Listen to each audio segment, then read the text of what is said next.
Shalom, salam sejahtera buat kita semua. Saya Nahason Godang Pratama Utagalung. Pada kesempatan ini saya akan membahas kajian saya mengenai eksistensi Missio Dei di tengah-tengah pandemi COVID-19. Hal ini juga bagian dari ujian akhir semester mata kuliah Missiologi 2 yang diampu oleh Bapak Pendeta Pulo Arwan, SSI, MDiv, MTH. Saya akan memulainya. Hal yang melatar belakangi saya melakukan kajian terhadap tema ini adalah sebagaimana dipahami bahwa misi sebagai Missio Dei adalah seluruh pekerjaan Allah untuk menyelamatkan dunia, di mana Allah adalah Sang Pengutus Agung. Missio Dei sendiri memiliki sistematis yang berguna sebagai tolak ukur sampai mana misi itu dijalankan, yaitu Missio Ecclesiae atau pengutusan gereja, Mission Apostolorum atau pengutusan para rasul, Missio Christi atau pengutusan Kristus dalam pengutusan para murid, dan pengutusan Kristus oleh Allah. Misi memiliki hakikat untuk menghadirkan shalom Allah di tengah-tengah dunia. Selayaknya manusia yang selalu bertumbuh dan berkembang, misi juga harus dapat demikian karena perkembangan zaman dan teknologi yang selalu berjalan harus menuntut misi itu sendiri dapat berkembang mengikuti zaman dan teknologi. Terlebih pada masa sekarang ini dengan adanya wabah pandemi COVID-19 membuat misi terhambat dari banyak bidang. Untuk itu penulis melakukan kajian ini agar misi tersebut dapat berjalan dengan baik guna menghadirkan shalom Allah di tengah-tengah dunia ini. Selanjutnya, misi sebagai Missio Dei harus memiliki eksistensi yang nyata di tengah-tengah kehidupan orang Kristen. Missio Dei harus bereksistensi dan bersifat kontekstual, dengan berjalan beriringan dengan peristiwa dan kejadian, serta perkembangan yang terjadi dari masa ke masa. Hal tersebut menjadikan missiologi sebagai Missio Dei, yang dimana dituntut untuk dapat bereksistensi dari waktu ke waktu. Dari pemahaman eksistensi tersebut, maka Missio Dei dikatakan memiliki sifat yang kontekstual dan fleksibel, namun harus tetap berpegang pada apa yang menjadi aturan dan ketetapan Tuhan yang ada di dalam pengajaran iman Kristen dan juga Alkitab. Missio Dei dan pemahamannya yang dituntut untuk dapat bereksistensi harus mampu kontekstual, sehingga sudah menjadi barang tertentu apabila dari waktu ke waktu memiliki kendala dan hambatan. Misi dari waktu ke waktu dapat dilihat sesuai dengan perkembangan zaman, di mana Ari de Kuiper mengemukakan sebagai sejarah dari missiologi dalam bukunya yang berjudul Missiologia. Sejarah tersebut dimulai dari abad-abad pertama, abad-abad pertengahan, zaman reformasi, zaman pietisme, dan zaman modern. Dari waktu ke waktu misi tersebut memiliki hambatan dan tantangannya masing-masing dalam hal bereksistensi, di mana misi kemudian diharuskan kontekstual dan bersifat fleksibel atau mampu mengikuti keadaan, namun tetap berpatokan pada ketetapan dan aturan Tuhan. Rumusan masalah yang dikaji penulis dalam kesempatan ini adalah bagaimana misi sebagai Missio Dei mampu bereksistensi di tengah-tengah pandemi COVID-19 yang melanda dunia. Tujuan dari kajian ini adalah untuk mengetahui bagaimana Missio Dei dan dapat tetap menunjukkan eksistensinya di tengah-tengah pandemi COVID-19. Penulis terhadap kajian ini percaya bahwa Missio Dei mampu bereksistensi di tengah-tengah pandemi COVID-19 setelah sebelumnya tercatat mampu menghadapi setiap tantangan dari masa ke masa. Manfaat dari penulisan kajian ini adalah untuk mengetahui sejarah dari misi dari waktu ke waktu. Kedua, untuk mengetahui eksistensi dari Missio Dei dari waktu ke waktu dan penanganannya.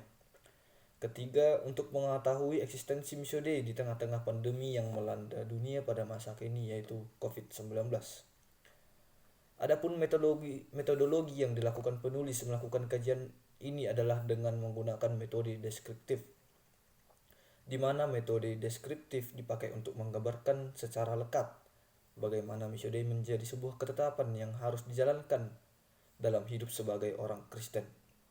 Deskripsi mengenai pengertian misi sebagai Missio Dei, kemudian sejarah dan perkembangan misi, lalu cara misi mampu bereksistensi dari waktu ke waktu, serta mendeskripsikan bagaimana pandemi COVID-19 dan menemukan titik temu antara Missio Dei dengan kondisi pandemi COVID-19 yang menjadi hambatan untuk dapat bereksistensi.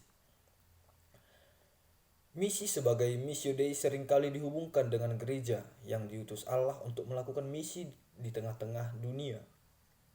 Keberadaan gereja bukan semata-mata sebagai bentuk pelayanan ibadah saja, tetapi juga dituntut agar dapat memberitakan misi yang telah Allah berikan kepada gereja dan kepada pelayanannya, dan kepada para pelayan untuk disalurkan kepada jemaat Kristen di tengah-tengah dunia ini. Misi adalah tugas total dari Allah yang mengutus gereja demi keselamatan dunia. Dan gereja diutus ke dalam dunia untuk mengasihi, mengajar, melayani, berkhotbah, menyembuhkan, dan membebaskan. Upaya itu yang sering kita sebut sebagai kontekstualisasi. Misi sebagai Missio Dei dalam gereja yang paling sering kita lihat adalah dalam hal koinonia, diakonia, dan marturia. Ketiga hal ini adalah 3 tugas panggilan yang harus dijalankan gereja. Kontekstualisasi misi terlihat dalam hal ini di mana misi itu diaplikasikan dan membuahkan hasil di tengah-tengah jemaat dan umat Kristen di seluruh dunia untuk mencapai Missio Dei Allah. Ketiga hal tersebut tentu tidak dapat dilakukan hanya seorang diri saja. Gereja berpartisipasi melalui seluruh pelayan yang dimiliki. Terlebih saat ini banyak ragam yang dipadu menjadi harmonis dan menciptakan suatu keindahan. Tidak ada lagi orang yang hebat. Tidak ada orang yang dapat melakukan sesuatu hanya seorang diri. Kita harus dapat bergeser pada zaman kolaborasi. Itu adalah kekayaan dengan esensi yang dapat sama bahwa kita sedang berpartisipasi dalam misi Allah. Kita sedang terlibat dalam Missio Dei untuk menghadirkan Shalom Allah di tengah-tengah dunia ini. Jadi misi memang selalu dikontekstualisasikan dari zaman ke zaman sehingga sampai saat ini kita bisa eksis melakukan misi dari gereja demi mewujudkan Shalom Allah di tengah-tengah dunia ini. Bermisi dalam gereja seperti mana dikisahkan dalam Alkitab menempatkan misi gereja dalam konteks naratif. Misi sebagai Missio Dei adalah partisipasi dalam kisah misi Tuhan. Peran yang harus dimainkan oleh umat Allah dalam hal ini adalah memberi ruang kepada misionaris untuk memberitakan misi Allah di tengah-tengah mereka. Sejarah perkembangan misi telah berlangsung jauh sebelum gereja terbentuk oleh proses iman kepada Kristus. Bahkan misi Allah telah ada sejak pertama dunia ini tercipta. Sepanjang sejarah kehidupan manusia di dunia, Allah kerap kali memberikan dan melanjutkan misinya bagi manusia. Hal itu dilakukan sebagai kesempatan bagi umat Allah untuk dapat berpartisipasi dalam misi Tuhan yang hendak memperbarui seluruh ciptaan dan seluruh kehidupan, semua bangsa dan budayanya. Namun misi mengambil bentuk yang berbeda tergantung pada sejarah dan budayanya, konteks. Dalam Alkitab juga tercatat berbagai bentuk dan penekanan dari misi Allah, tergantung pada situasi. Salah satunya terdapat dalam kitab Wahyu yang ditulis untuk melengkapi gereja yang menderita untuk tetap setia dalam kesaksian mereka tentang ketuhanan Yesus Kristus di tengah penganiayaan dan tekanan untuk meninggalkan atau berpaling dari Kristus kepada kerajaan di dunia. Kemudian ada kitab 1 Korintus yang ditulis untuk mempersiapkan gereja untuk menghadapi kekuatan tulisan-tulisan hasil pemikiran bernuansa budaya Helenis yang berpotensi memecah jemaat dengan berbagai cara dan meninggalkan kepercayaannya yang sebelumnya. Ketika melihat perkembangan misi dalam sejarah dunia, salah satu hal yang menjadi fokus perhatian adalah perkembangan pengaruh kekristenan di tengah-tengah dunia. Hal tersebut tidak berarti bahwa misi yang Allah beri bagi manusia hanya sekedar upaya mengkristenkan atau menjadikan seluruh manusia percaya kepada Kristus. Melainkan Allah yang diemban oleh umatnya mengandung makna menyampaikan pesan sekaligus melakukan kehendak Allah yang ingin membaharui ciptaannya dan menciptakan kedamaian atau shalom di tengah-tengah dunia. Dalam konteks kekristenan, gereja memiliki misi untuk membangun kesaksian Injil melalui perilaku dan perbuatan yang menjadi panutan bagi orang yang belum percaya kepada Kristus. Untuk mengetahui perkembangan misi dalam sejarah perkembangan misi itu sendiri, terdapat periodisasi yang disusun oleh beberapa ahli berdasarkan pembagian waktu dan masalah yang dihadapi. Salah satunya adalah periodisasi yang disusun oleh Michael W. Gohan. Dalam periodisasi yang disusun oleh Gohan, terdapat beberapa pemikiran dari ahli-ahli lain dalam penyusunannya. Salah satunya adalah David Jebos. Berikut ini adalah pembagian periodisasi misi menurut Michael W. Gohan. Pertama, misi pada masa Kristen mula-mula. Kedua, misi pada masa umat Kristen atau Kristendom. Dan ketiga, misi pada masa pencerahan. Selanjutnya, tantangan yang terdapat dalam menjalankan dan mewujudkan Missio Dei banyak dibahas oleh para ahli. Hal ini dilakukan agar setiap tantangan dan ketimpangan misi tersebut dapat diatasi dan terselesaikan. James Angel dan William Darnes mengajak kaum Injili untuk melihat bagaimana misi masa kini harus dievaluasi sesuai konteks kekinian yang ada dalam peradaban manusia, dan untuk melihat kesalahan-kesalahan dalam arah-arah misi Injili sekarang atau era ini.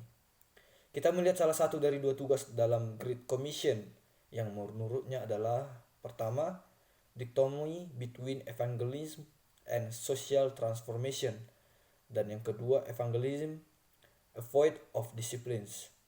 Poin pertama terjatuh dalam privatisasi iman, mengakuinya meskipun sudah disadari. Namun kaum Injili terlalu lambat dan keras kepala dalam mengakuinya. Sedangkan poin kedua sangat disayangkan karena mengkhianati gerakannya dalam perawatan jiwa yang sudah direbut. Mungkin karena terlalu menekankan pertumbuhan gereja secara nominalisme agama, lalu melupakan kualitas iman jemaat. Adapun upaya Missio Dei dalam bereksistensi di tengah pandemi COVID-19 ini tidaklah mudah. Mengingat ada tantangan besar yang menghambatnya, yaitu datang dari pandemi COVID-19.